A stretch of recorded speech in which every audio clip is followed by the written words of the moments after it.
Parfait. Voilà, donc alors, Andrea Pinotti, vous êtes professeur au département de philosophie Pietro Martinetti de l'Università Statale di Milano, l'Università degli Studi di Milano. Vous enseignez l'esthétique, vous enseignez la théorie de l'image et la culture visuelle. Et je suis d'autant plus heureux de vous entendre que vous êtes l'un des principaux acteurs dans le champ de l'esthétique. Et l'un de ceux qui évite soigneusement la confusion, malheureusement très fréquente, entre l'esthétique et la philosophie de l'art, pour véritablement prendre à bras le corps les applications esthésiologiques de la discipline, c'est-à-dire que vous pratiquez l'esthétique comme une théorie générale de la sensibilité qui voit dans les œuvres d'art, dans les formes de la représentation, plus précisément dans les styles qui se succèdent à travers l'histoire, autant de possibilités de nouer l'articulation fondamentale entre le corps propre et son monde environnant ou les objets auxquels il se rapporte spatialement et temporellement. Et vous l'avez fait magistralement dans un livre qui m'a beaucoup marqué, qui s'intitule Il corpo dello stile, storia dell'arte come storia dell'estetica. Et pour ce faire, donc pour pratiquer cette esthétique, vous, en ayant cette capacité aussi à reconstruire historiquement les problèmes, à reconstruire rétrospectivement la généalogie des phénomènes que vous étudiez, vous puisez un vaste corpus qui malheureusement reste encore méconnu en France, qui est le corpus de la Kunstwissenschaft, le corpus de la science de l'art germanique, mais également le corpus de cette esthétique qu'on qualifie de scientifique ou d'expérimentale, qui s'est développé à la fin du XIXe siècle, notamment autour de l'élaboration de la notion de Einfühlung. Et puis, vous convoquez également très fréquemment Walter Benjamin, dont vous êtes l'un des plus fins connaisseurs, et on vous doit une anthologie à toutes fins utiles qui s'appelle Aura et Choc, que vous avez réalisé avec Antonio Somaini, mais également un livre que je désespère de trouver, il est épuisé maintenant, Piccola Storia della Lontananza, voilà, un livre épuisé que j'aimerais beaucoup, sur lequel j'aimerais beaucoup mettre la main. Et Benjamin lui-même, d'ailleurs, puisait à la source de la Kunstwissenschaft pour comment dirais-je, réfléchir sur les relations entre le sensorium et les appareils, disons, ou les dispositifs médiatiques qui reconfigurent le médium de la perception, comme il le dit dans son œuvre séminale, l'œuvre d'art à l'époque de la reproduction mécanisée. Enfin, voilà, donc vous avez été invité, vous avez été chercheur invité dans quantité d'institutions prestigieuses. Vous êtes actuellement d'ailleurs à New York, à la Columbia University. De nouveau, vous êtes déjà allé, vous avez déjà eu l'occasion d'y faire des recherches, et je crois que vous développez des recherches actuellement que vous avez initiées en France, hein, si je ne m'abuse, puisque en 2017, vous avez été chercheur invité à l'Institut d'études avancées de Paris, où vous avez mené un projet intitulé Hyperimage, simulation, immersion et le défi des environnements hyper-réalistes. Puis, en 2019, cette fois-ci à la Fondation Maison des sciences de l'homme, vous avez conduit un autre projet intitulé Avatarisation, ontologie sociale des procurations numériques. Et vous dirigez depuis l'an dernier, depuis 2020, un programme de recherche financé par le Conseil européen de la recherche à Milan, qui s'intitule Aniconologie. Et donc, voilà, une iconologie, histoire, théorie et pratique des images environnementales ou environnementalisées. Alors, vous allez, j'imagine, nous en parler plus en détail, mais c'est un projet de vaste ampleur qui propose une approche renouvelée de l'image, une approche nécessairement transmédiale, transhistorique et transdisciplinaire, puisque elle vise à mesurer une tension que vous repérez entre le statut ontologiques des images auxquelles nous sommes de plus en plus confrontés aujourd'hui et leur phénoménologie en quelque sorte, la manière dont elles nous apparaissent, et elles nous apparaissent de telle manière qu'elles dissimulent leur être d'image, tant et si bien que vous les qualifiez de animages ou d'images qui se nient elles-mêmes, et c'est exemplairement le cas des images auxquelles on est confronté en réalité virtuelle, en réalité mixte ou en réalité augmentée. Donc, vous affrontez véritablement une rupture de paradigme dans le champ de la pensée de l'image avec cette nouvelle approche méthodologique que vous appelez l'aniconologie. Et bon, alors parmi dans votre bibliographie, si vous voulez, qui est très généreuse, très abondante, le lectorat français, malheureusement, ne dispose pour l'heure que d'un volume qui s'appelle L'empathie, histoire d'une idée de Platon au post-humain. Il a paru en français en 2016. Mais j'ai vu que les presses du réel annonçaient une traduction de Cultura Visuale. Et voilà. Et vient de paraître un livre que je devrais recevoir dans quelques jours, qui s'appelle Alla soglia dell'immagine, da Narciso alla realtà virtuale. Voilà. Bon, ben, je vous propose de vous passer la parole, professeur. Cyril, merci. Merci beaucoup pour cette invitation et pour cette présentation très généreuse. Vous avez aussi rappelé mes œuvres de jeunesse, comme la petite histoire de la distance. Et je vais vous envoyer les PDF parce que mais Grazie mille. Il s'agit vraiment d'un œuvre un peu vieille, mais quand même. Donc, je voudrais vous proposer aujourd'hui une réflexion sur les 360 comme forme symbolique, c'est-à-dire sur la rhétorique visuelle des environnements virtuels immersifs dans le cadre des nouvelles technologies numériques immersives de production d'images. Ici, vous avez, j'espère qu'on peut le voir bien, un exemple d'un jeu vidéo, un exemple typique d'une expérience 360 des montagnes russes.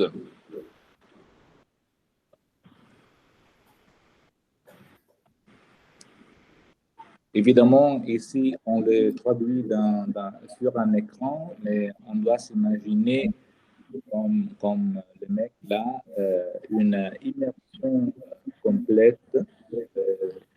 L'image finit pour coïncider avec son champ visuel perceptif, disons. Une expérience à 360 degrés, sans aucun cadre à limiter l'image, le champ visuel. Donc, il s'agit d'une expérience qui déclenche chez les spectateurs une forte sensation de présence, d'être là. Donc, plutôt que le concept traditionnel de représentation, c'est plutôt celui de présentification, de présence, de production de la présence, qui semble ici le plus apte à rendre compte d'une telle expérience. Ici, il s'agit seulement d'un petit exemple, mais qui nous suggère que dans l'expérience de casque de réalité virtuelle, on gagne une liberté et on perd une liberté. On gagne la liberté de s'émanciper, de se libérer de la tyrannie du cadre, du cadrage. Donc, je peux décider d'une manière autonome ce que je veux voir dans mon champ visuel. Donc, je donne à moi-même le cadre, je décide moi-même le cadrage, mais en même temps, je perds la liberté d'orienter mon regard au-delà de l'image. Quand je suis devant un tableau, quand je suis devant un écran, l'écran de mon ordinateur, l'écran du cinéma, je peux toujours décider de regarder au-delà de l'image, off. Donc, je peux décider, si je vois un tableau, de me concentrer sur le mur ou sur la porte ou la fenêtre du musée et pas sur l'image même. Mais quand je suis dans un environnement 360, je perds cette liberté parce qu'il n'y a que image. Il y a un paysage iconique qui se développe en continuité. C'est un continuum iconique. Et donc, je suis totalement plongé dans l'image. Je ne peux plus me libérer de l'image même. Il s'agit d'une expérience qui déclenche, comme je disais, une forte sensation d'être là, being there, c'est la formule anglaise qu'on utilise souvent pour décrire cette expérience, non? The magic of presence, immersion, donc l'immersion, l'immersivité. Et on peut bien dire que pendant ces dernières années, un grand nombre de publications ont traité de l'expérience de l'immersion, publications qui sont apparues sur la scène de la recherche contemporaine dans le domaine des sciences humaines, dans le domaine des médias, dans le domaine de l'informatique. Donc, selon ce scénario, nous sommes constamment immergés dans une situation, dans l'apprentissage, dans les médias, dans la technologie, dans le pouvoir, l'immersion ethnographique, et bien sûr dans les jeux vidéo. On a vu maintenant un petit exemple, dans la littérature, dans le théâtre immersif, et bien sûr dans les arts visuels. Il s'agit d'une tendance multiforme qui semble trouver un dénominateur commun dans la tentative de remettre en question les dispositifs du cadrage traditionnel, que ce soit le cadre d'un tableau, le piédestal d'une statue, l'écran d'un théâtre ou d'un ordinateur. Donc, il s'agit d'une situation je ne sais pas si on pourrait l'appeler en français de décadrage dans le sens étymologique du terme, donc une sorte d'effacement du cadre, qui transforme la représentation dans une expérience de présence, d'être là. J'ai visité récemment sur l'Internet ce site de J.D. Hancock, qui est dédié à la série de Petits Mecs, de Little Dudes, une série dédiée à l'époque de la soi-disant gulliverisation des écrans, comme l'appelle Erkki Utamo, écran qui devient très grand, méga écran, ou très petit, micro-écran. Donc Hancock imagine un environnement médiatique dans lequel des iPhones, donc des micro-écrans, élevés à une échelle gigantesque, offrent aux petits mecs un méga écran pour voir des films ou pour faire aussi un pique-nique, les nouveaux déjeuners sur l'herbe, ou finalement pour se plonger dans une piscine. Swimming in the Eye Pool, c'est le titre de cet ouvrage. Ce qui me semble bien introduire au thème de mon intervention, c'est-à-dire justement l'immersivité dans un environnement 360. L'idée d'une immersion dans l'écran est aussi exploitée dans cette pub, dans le logiciel de domotique pour gérer la maison intelligente. À travers les portables, on peut aisément régler la température de l'eau, d'autres paramètres de la piscine ou du bain à remous. Mais ce n'est pas ceci la domotique. Le point qui m'intéresse, évidemment, plutôt encore une fois, le fait que cette pub représente la possibilité de se plonger dans l'écran, c'est-à-dire de surpasser les seuils. Cyril, vous avez cité ce livre que je viens de publier, le titre est Au seuil de l'image. Donc, le rêve de dépasser le seuil qui sépare le monde iconique du monde de la réalité quotidienne. Donc, le seuil de la représentation.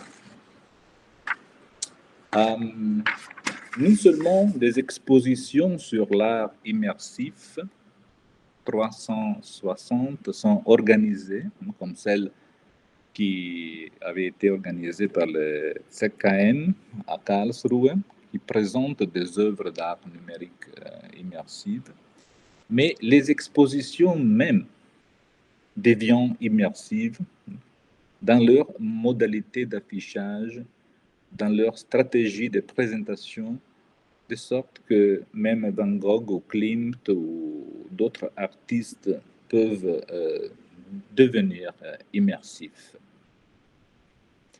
Et l'immersion, il s'agit d'un concept si puissant que les chercheurs ont commencé à l'appliquer rétrospectivement aux cultures passées, comme dans le cas de la littérature américaine. Et là, vous voyez des femmes qui sont en train de regarder dans un stéréoscope. Le stéréoscope, il s'agit d'un dispositif qui constitue un précédent très important pour ce qui concerne cette tendance à se plonger dans l'image, mais aussi dans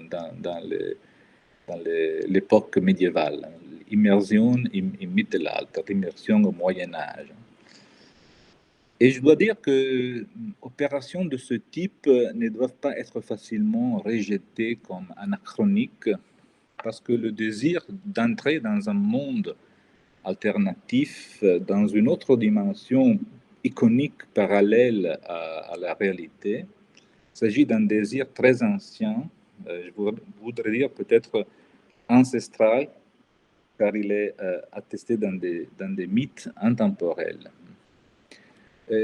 Bauman a suggéré que notre société devient de plus en plus liquide, et peut-être ce n'est pas par hasard que la prolifération de métaphores immersives va de pair avec la croyance que nous vivons dans une société justement liquide, comme le dit Bauman. Et peut-être que nous revenons, pour ainsi dire, à un mode d'existence très terrestre, semblable à celui des poissons aquatiques, qui refont les anciens mythes des hommes et des sirènes.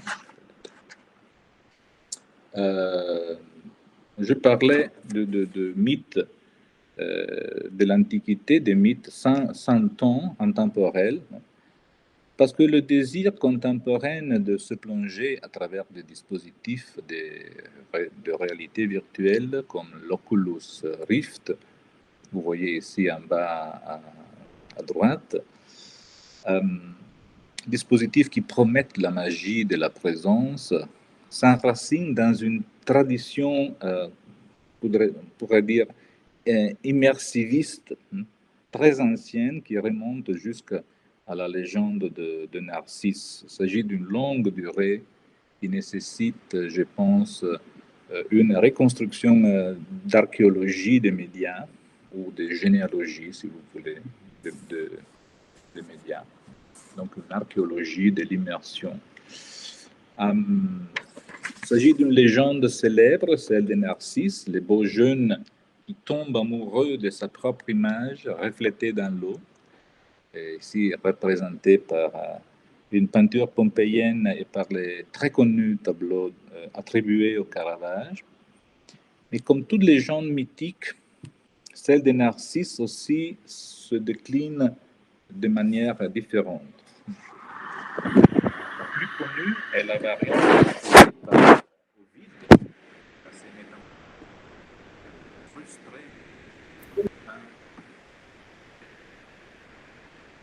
laisse périr sur le bord de l'étang. Professeur, excusez-moi. Monsieur Pinotti, excusez-moi, nous avons un problème de son.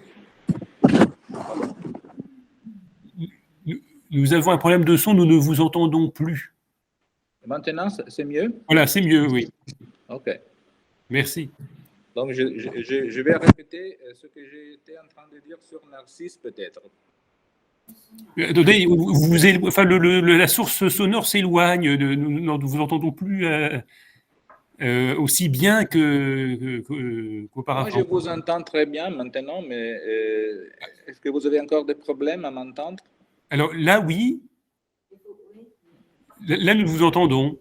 OK. Donc je répète ce que j'étais en train de dire sur Narcisse, ça va? Oui, oui.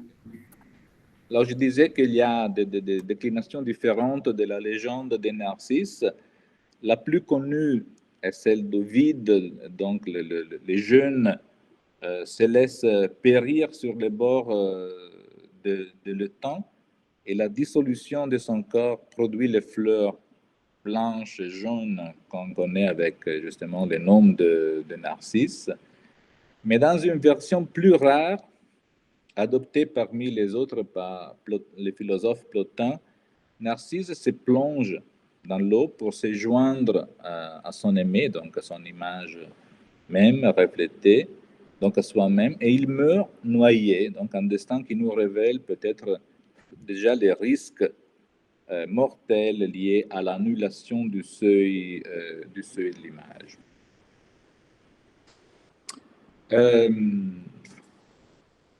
L'histoire des images en mouvement montre une fascination particulière pour l'eau.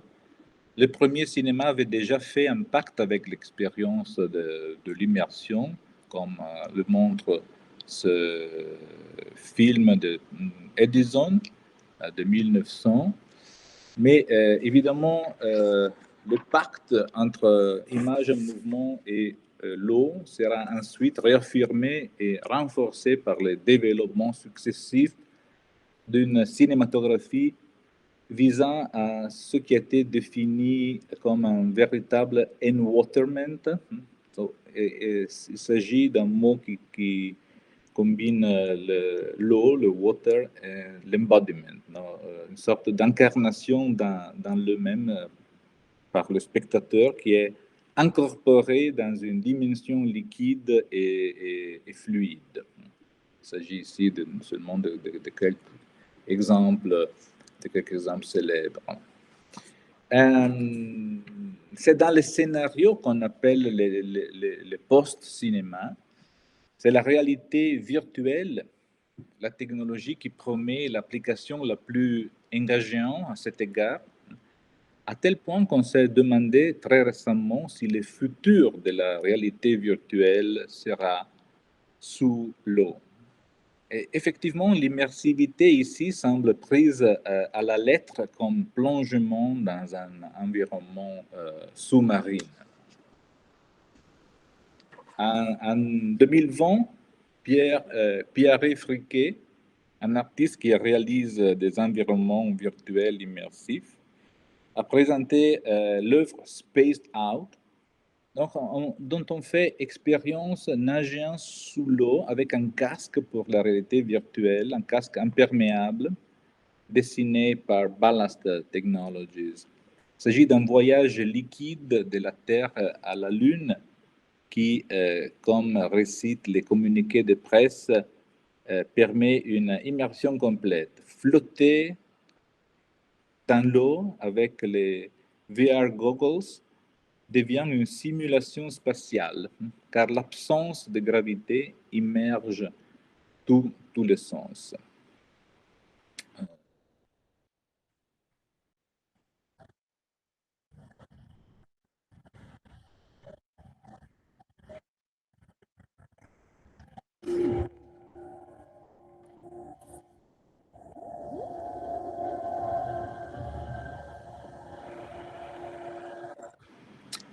Avec Aquaphobia, il s'agit d'une installation de 2017, l'artiste Jakob Stensen met en scène un monde aquatique dans lequel la nature a désormais pris les dessus sur l'homme. Il associe l'avenir post-anthropocénique à une sorte de Brooklyn archaïque et préhumain. Donc, le titre fait directement référence au traitement psychothérapeutiques visant à guérir la phobie de l'eau, fait allusion à une perspective dans laquelle, en raison du changement climatique, de l'élévation du niveau des mers, la condition d'immersion promet de devenir non pas l'exception, mais la règle de l'existence même. Donc, évidemment, ici, je ne peux que vous montrer ces images sur un écran bidimensionnel, mais vous devriez imaginer d'être plongé dans un casque qui vous immerge complètement dans ce monde simulé.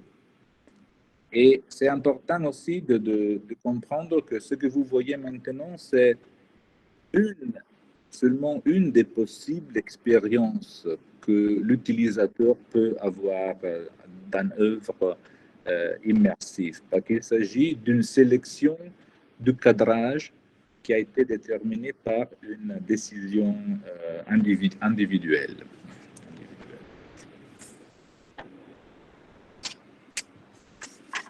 Cet horizon aquatique liquide, c'est l'horizon préfiguré par le film Waterworld, réalisé par Kevin Reynolds. Dans un avenir lointain, la Terre est totalement recouverte d'eau à la suite du réchauffement climatique, ayant causé la fonte des glaces. Donc l'humanité vit désormais sur des atolls artificiels. Et une légende circule, celle de Dryland, la terre sèche, qui serait l'unique terre encore émergée. Donc, et c'est l'histoire d'un mutant, mi-humain et mi-poisson, accompagné par une jeune femme et une petite fille, qui vont partir retrouver Dryland. Donc, le mutant, qui est interprété par Kevin Costner, a développé les branchies pour s'adapter à l'environnement aquatique. Ce qui nous introduit, je pense, à une question très intéressante, c'est la question des mutations provoquées pas seulement par les environnements naturels, mais aussi par les environnements techniques. Vous avez cité, Cyril, dans votre introduction, la question de la figure de Benjamin, et donc d'un philosophe qui s'est interrogé sur la possibilité d'une corrélation entre l'histoire des technologies, l'histoire des médias, l'histoire des modalités de représentation de la réalité, d'un côté, et l'histoire de la perception, et l'histoire de la sensibilité, et l'histoire de l'aesthésis, c'est-à-dire de notre expérience sensible de l'autre côté. Ce qu'il appelle, avec un terme qu'il avait tiré de Marx, innervation, donc innervation. Pourquoi cette question est une question, je pense, très intéressante? Parce que si l'on considère le pas très rapide du développement des technologies virtuelles, donc les énormes investissements dans ce champ d'un point de vue tant de l'effort scientifique que de celui économique, on peut supposer que dans un futur proche, aussi grâce à la coopération des nanotechnologies, des biotechnologies, les dispositifs virtuels deviendront une prothèse qu'on porte en soi plutôt qu'un casque qu'on porte sur soi. Si aujourd'hui on parle de touchscreen natives, des natifs tactiles ou haptiques, et ici, une prophétie de Benjamin s'est avérée. Donc, quand Benjamin, déjà dans les années 30 du XXe siècle, il parlait de la tactilisation progressive de l'expérience de l'image, commencée avec l'invention de la photographie. On devra peut-être parler très tôt aussi de natif immersif. Donc, parce que si vous pensez, le temps qu'on passe devant un écran, en moyenne, c'est plus de 10 heures chaque jour pour les Américains, selon une statistique de 2016. Écrans qui peuvent être l'écran de la télé, l'écran de l'ordinateur, l'écran du portable. Si ce temps sera de plus en plus substitué par le temps qu'on passera dans un environnement immersif, pas devant, mais dans un environnement immersif, aussi grâce à la diminution progressive des prix des casques, des ordinateurs qui sont VR ready, donc prêts pour l'expérience virtuelle. Facebook est déjà en train d'expérimenter une version immersive du réseau social qui s'appelle Spaces. Apnée. Pourquoi apnée? Parce que cette immersion dans un environnement de réalité virtuelle qui simule un monde alternatif au monde réel pourrait bien être comparée à une sorte d'apnée, une condition d'apnée dans laquelle le rythme de la respiration qui régule nos interactions habituelles avec le monde est suspendu et remplacé par un rythme différent dans lequel nous devons apprendre de nouveaux gestes, de nouvelles performances sensorimotrices. Apnea, ici, il s'agit d'un jeu vidéo en réalité virtuelle de 2015 dans lequel les joueurs incarnent un plongeur soviétique qui doit récupérer les prototypes d'un missile nucléaire du sous-marin américain Scorpion, qui a coulé dans les eaux de l'Atlantique en 1968. Ici, c'est la version de cette œuvre en réalité virtuelle. Mais apnea, c'est aussi, je commence à introduire la question du journalisme immersif comme un cas d'étude qui me semble particulièrement intéressant pour adresser la question du 360 et de sa rhétorique visuelle. Apnea, il s'agit aussi d'une installation immersive qui combine réalité virtuelle et documentaire interactif qui a été créé par Vanessa Botz, une réalisatrice, une chercheuse au Polytechnique de Turin.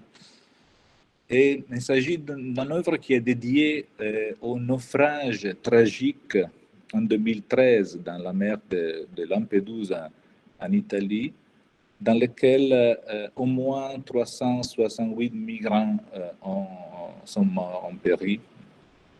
Il s'agit d'une œuvre qui est composée par 3 moments.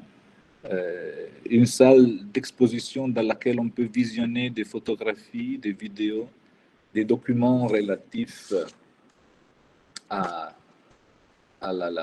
au naufrage, et après une projection interactive, une vidéo à 360 qui plonge le spectateur dans les eaux siciliennes. L'utilisateur est invité à partager une expérience dérangeante de seuil entre la vie et la mort, entre l'eau et l'air.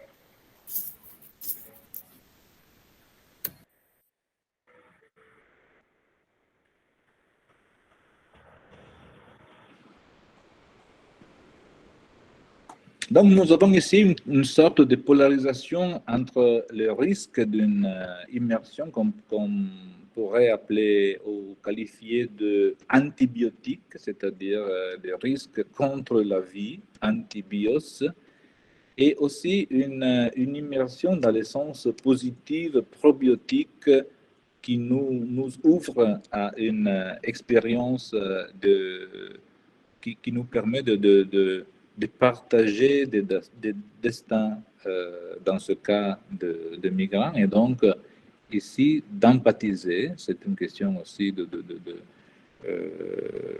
d'empathie qu'on peut connecter à cette expérience immersive. Et on peut voir très facilement comme la question de l'empathie est toujours évoquée par cette nouvelle ligne de journalisme immersif. Ai Weiwei. Je vous donne quelques exemples de ce qu'on pourrait définir une sorte d'hybridisation entre les arts visuels contemporains et le journalisme immersif. Pour les implications humanitaires de ces œuvres, Ai Weiwei s'est fréquemment référé à l'empathie, au concept chinois de Tongqing. Je ne sais pas si je le prononce correctement. Donc, l'idée qu'on peut partager les sentiments, les émotions avec l'autre, avec les autres. Ici, on peut voir un morceau de son œuvre Omni 2017 qui combine les éléphants et les êtres humains qui sont exploités.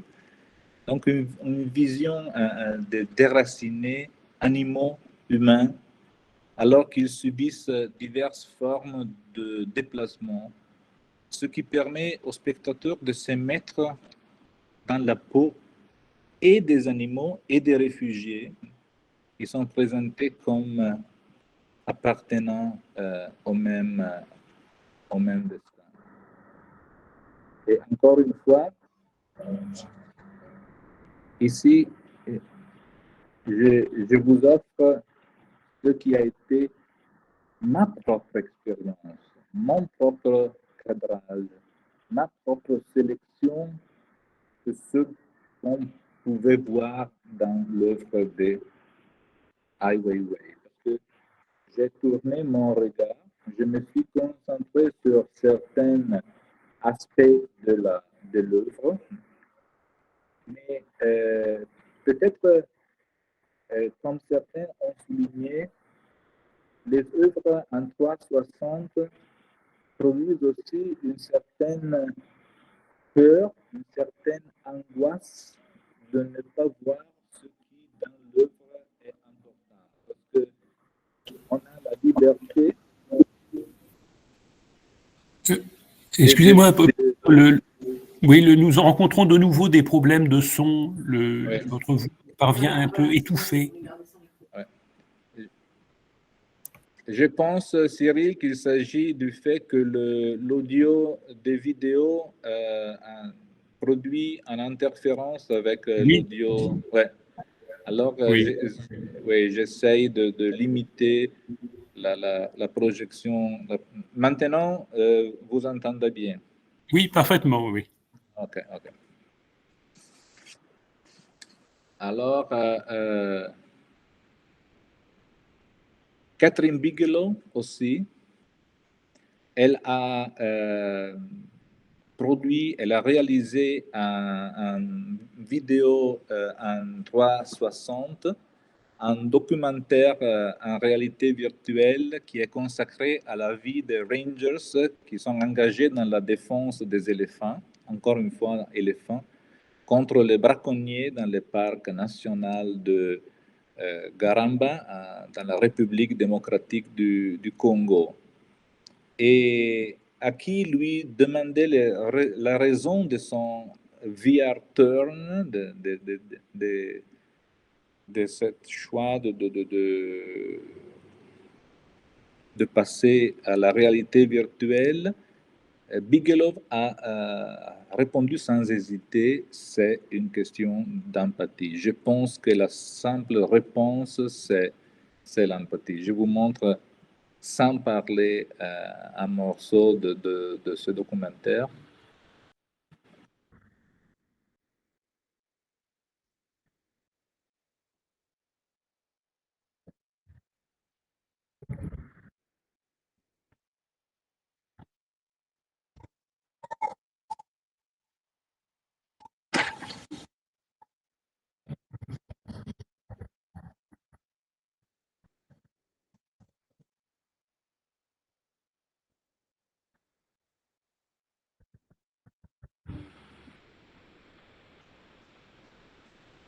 Donc, encore une fois, la possibilité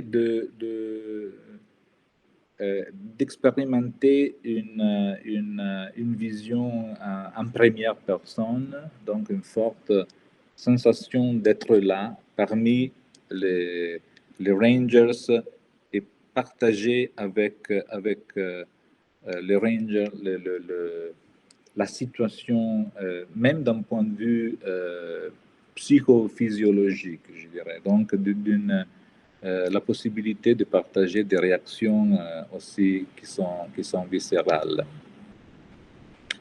Chris Milk, il s'agit d'un auteur qui a explicitement connecté l'expérience de réalité virtuelle à ce qu'il appelle The Ultimate Empathy Machine. Je ne veux pas, il dit, le spectateur dans le cadre, mais à travers le cadre, au-delà du seuil, dans le monde qui est représenté, dans lequel le spectateur peut se sentir là en véritable présence. Donc, une empathie qui est capable de transporter le spectateur, d'induire des réactions émotionnelles viscérales. Il s'agit d'un experiential medium, comme Milk l'appelle, et grâce à une technologie d'enregistrement qui combine des tournages en 3D, l'audio à travers des microphones surround, binaural, Milk obtient ce qu'on pourrait définir une sorte d'environnementalisation de l'image, donc un paysage iconique à 360 où le spectateur est totalement immergé dans la sensation d'être là, being there. Tu es là, tu ne regardes pas à travers un écran, donc tu participes. Et donc, Milk semble implicitement nier toute la tradition qui, à partir de Léon Battista Alberti, avait identifié l'expérience de l'image, comme Alberti le disait, avec la contemplation à la fenêtre d'une portion du monde qui se voit à travers le cadre de la fenêtre même.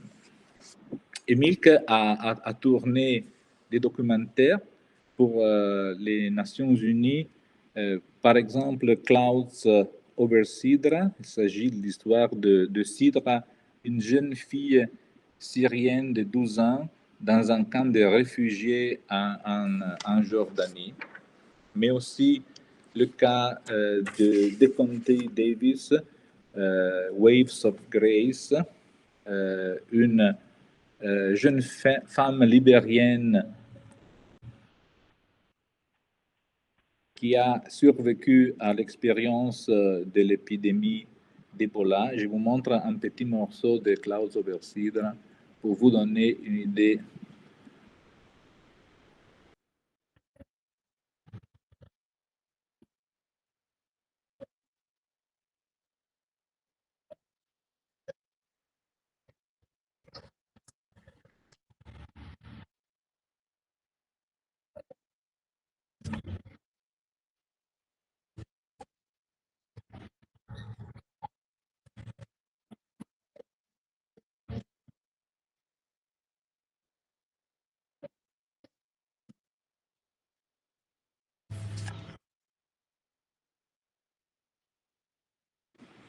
Alors, vous avez la possibilité d'être là et de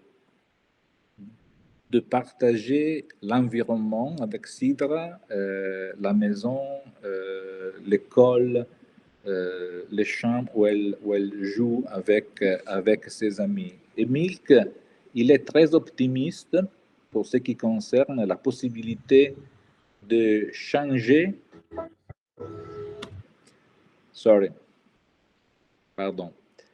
de changer il dit, we can change minds with this machine. La machine, the machine of empathy. Il a présenté ce film en réalité virtuelle au World Economic Forum à Davos en 2015 parce qu'il voulait conditionner les individus qui prennent des décisions qui à leur tour peuvent conditionner la vie de millions d'autres êtres humains. Donc, il pense à la réalité virtuelle comme un dispositif qui a le pouvoir de transformer la perception que les gens ont d'autres gens et finalement de changer le monde. Un autre exemple, c'est l'exemple de Carne y Arena de Alejandro Iñárritu. Il s'agit d'un autre metteur en scène qui a adopté la réalité virtuelle et qui a aussi adopté l'argument de Milk. Il veut transporter le spectateur dans les déserts qui séparent les États-Unis du Mexique au milieu d'un groupe de migrants mexicains et de l'Amérique du Sud.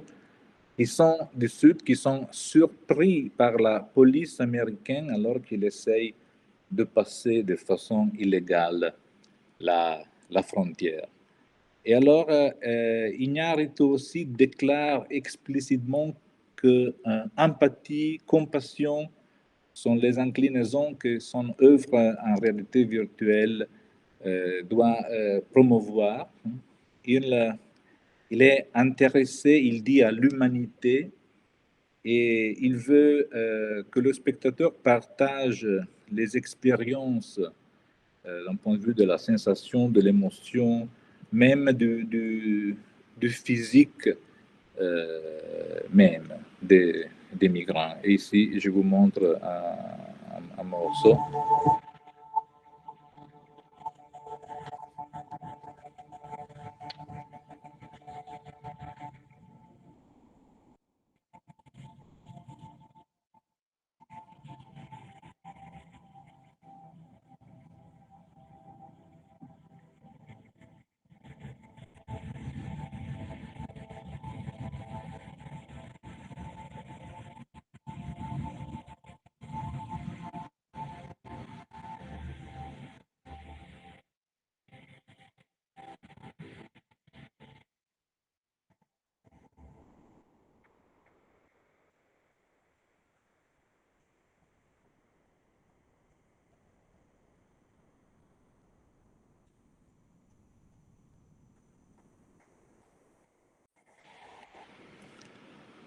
Il y a aussi cette idée de produire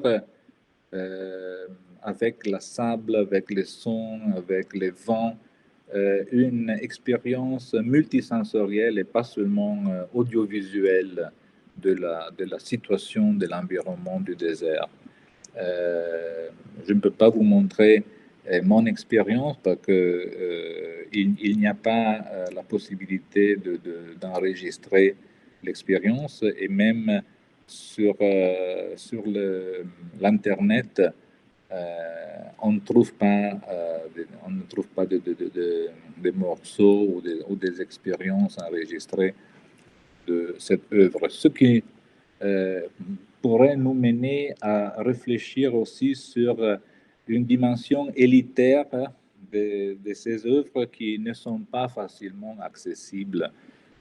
On doit être là quand il y a le festival, Mais après, c'est plutôt difficile de le revoir, par exemple, ou de le reproduire.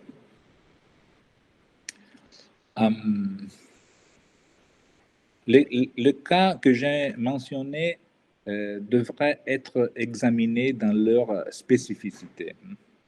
Je rappelle ici seulement un élément pour les comparer. Les vidéos de Ai Weiwei, de Milk, de Bigelow sont des œuvres à 3 degrés de liberté, c'est-à-dire qui permettent au spectateur de tourner le regard à 360 degrés, mais le spectateur n'a pas la possibilité d'opérer une véritable translation, c'est-à-dire de bouger dans l'espace. Ce qui, au contraire, est possible dans le cas de Carne y Arena de Iñárritu. Donc, on parle dans ce cas de 6 degrés de liberté. Il s'agit d'une terminologie qui est importée du domaine de la robotique, qui a été introduite dans la terminologie, la nomenclature des œuvres en réalité virtuelle. Donc, il y a des différences techniques que néanmoins je dois ici négliger pour me concentrer plutôt sur des questions qui sont centrales, à mon avis, pour ce qui concerne la rhétorique visuelle du 360. C'est-à-dire une rhétorique qui a aussi un élément idéologique, je pense. Donc, c'est justement pour ce qui concerne la prétendue émancipation de la dictature du cadre. Prétendue parce que, justement, ici, je pose une question et je la pose sur la table pour en discuter aussi avec vous. Parce que d'un côté, ce type d'enregistrement offre à l'utilisateur la possibilité perceptive de choisir son propre angle visuel dans une perspective en première personne. On parle de first person shot, donc d'un tournage, d'un cadrage en première personne, ce qui semble opérer d'une façon émancipatoire, en libérant le spectateur aussi de l'encadrement de la fenêtre, une fenêtre qui coupe les champs visuels, mais ici, il n'y a plus de fenêtre, et de s'émanciper aussi de l'imposition du regard de la caméra et du regard de l'auteur qui s'incorpore dans le regard de la caméra. Mais de l'autre côté, le regard du récepteur, du spectateur, de l'utilisateur, se trouve pris au piège dans un puissant cadre émotionnel et idéologique qui est prédéterminé. Le spectateur est invité à reproduire le regard sympathique de la machine et de l'auteur. Et je pense qu'il s'agit d'une contradiction qui est gouvernée par un rapport de proportionnalité directe, c'est-à-dire que plus libre tu te sens de pouvoir décider ta propre perspective personnelle, plus forte les conditionnements idéologiques qui opèrent d'une façon subreptice. Donc, vous finissez par suivre, obéissant, ce que vous croyez de décider d'une manière autonome. Et je pense qu'il s'agit d'une condition contradictoire qui dépend étroitement de la nature spécifique du médium qui est employé ici.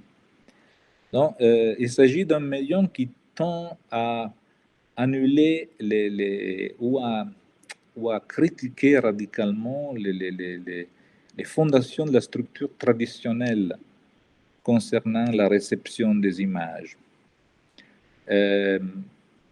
Ici, je cite deux auteurs qui, du côté de la phénoménologie, Husserl, du côté des théories analytiques de la depiction, Wollheim, ils ont insisté sur la possibilité que quand je suis devant une image, je peux toujours concentrer mon attention, mon regard sur ce que je vois dans l'image, mais si je veux, aussi sur le support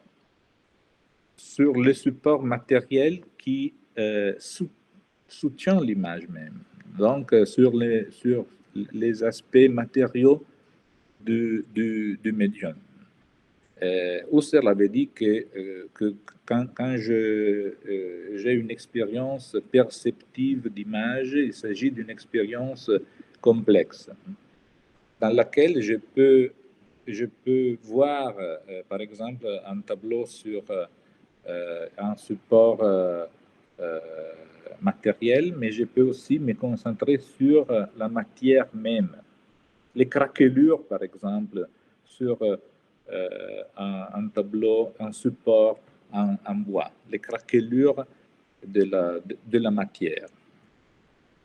Mais dans le cas de la réalité virtuelle, cette possibilité de jouer l'attention de manière différente, donc de la diriger vers l'image qui apparaît dans le support ou sur le support même, est très faible.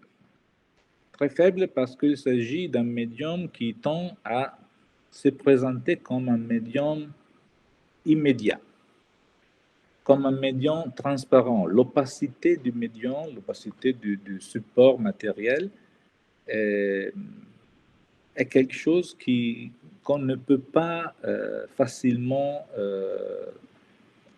percevoir. Ce que, par exemple, deux théoriciens des médias comme Bolter et Grusin appellent transparent immediacy, une sorte d'immédiateté transparente. Mais il y a aussi d'autres éléments qui vont déterminer cette rhétorique du 360, c'est-à-dire d'un côté une sorte d'effacement de l'autre. Dans une telle condition de transparence, qui produit des effets de transparence, parce qu'évidemment, le médium est là et il n'y a pas d'immédiateté réelle, mais un effet phénoménologique d'immédiateté. Une condition de transparence grâce à laquelle les récepteurs deviennent progressivement toujours moins conscients de la nature médiée et construite de la scène perçue. Aussi la conscience du point de vue perceptif aussi que idéologique qui est exprimé par le réalisateur, qui est incorporé dans le regard de la caméra, tend à se faner jusqu'à l'évanouissement. Nous sommes convaincus de piloter en autonomie le cadrage, mais en réalité, nous sommes encadrés par le discours et dans les discours de l'auteur. Mais il y a aussi une autre façon de comprendre cet effacement de l'autre, et c'est la suppression du collocuteur. Parce que il y a ici, je pense, le risque qui est lié à la croyance de pouvoir accéder directement à l'autre dans son altérité. Mais ici, je pense qu'il s'agit d'une compréhension très problématique de l'empathie, parce que l'empathie, il ne s'agit pas d'une fusion ou d'une confusion entre moi et l'autre, mais plutôt de la reconnaissance de l'altérité irréductible de l'autre. Mais quand je suis là avec les migrants mexicains, quand je suis là avec la jeune syrienne Sidra, quand je suis là avec les éléphants, quand je suis là avec les rangers de la Bigelow, il n'y a pas de feedback, il n'y a pas d'interaction réciproque, il n'y a pas de dialogue. Donc, l'ascension de la perspective de l'autre, se mettre dans la peau des autres, dans les chaussures, comme les Anglais disent, put yourself in the other shoes. Il devrait être un décentrement de moi au fin d'assumer les points de vue de l'autre. Mais dans le cas de l'œuvre de journalisme immersif, comme dans les exemples qu'on a vus, ce décentrement finit par se rigidifier dans l'absence présente, ou si vous voulez, dans la présence absente de l'autre. Parce que je me sens là avec lui ou avec elle, mais le regard que l'autre me restitue est aveugle. Il ne me voit pas. Tandis que le regard que je lui adresse, c'est le regard unilatéral du voyeur dans un setting qui est appelé quelquefois dark tourism. Il n'y a pas de reconnaissance réciproque.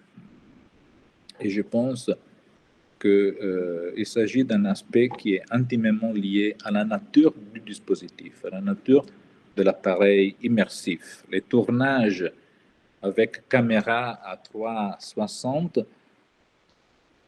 ne semblent pas seulement promettre, sans évidemment jamais pouvoir satisfaire, une exploration libre et totale de l'espace capturé par l'enregistrement, comme s'il n'y avait pas d'hors-champ.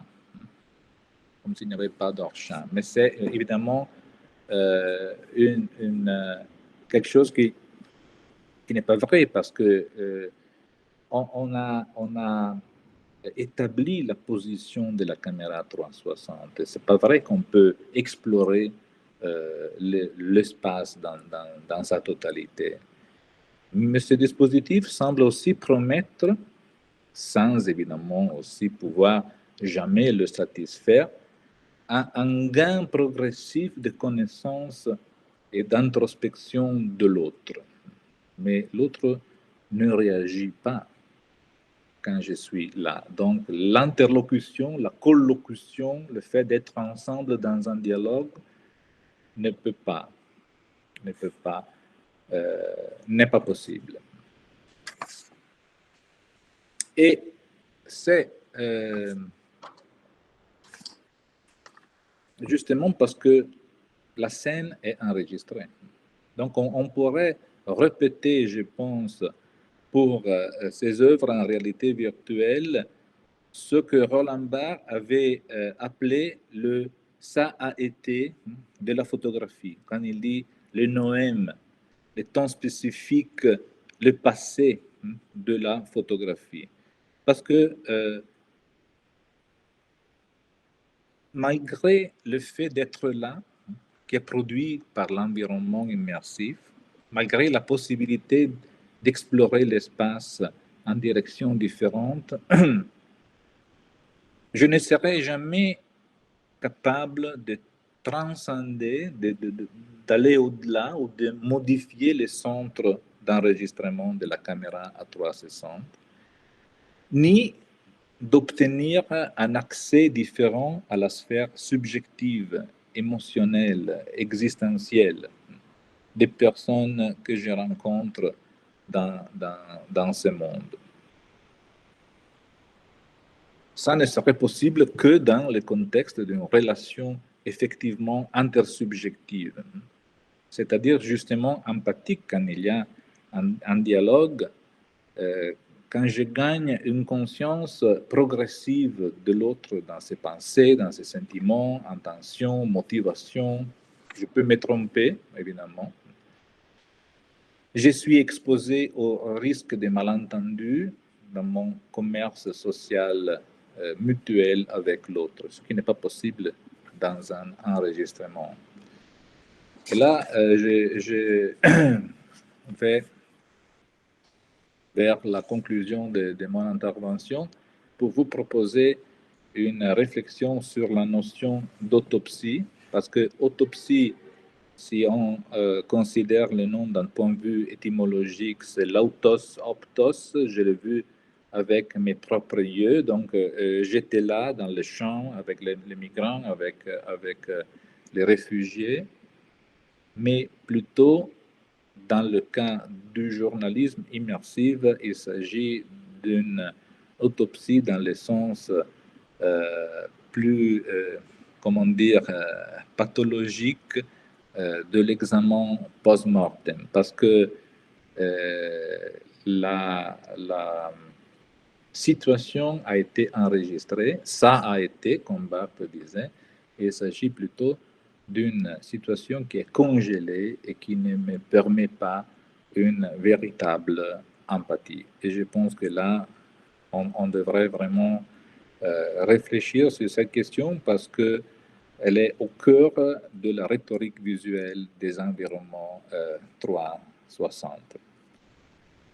Je vous remercie beaucoup pour votre attention et je m'excuse pour les difficultés audiovisuelles. Et je vais peut-être interrompre le partage.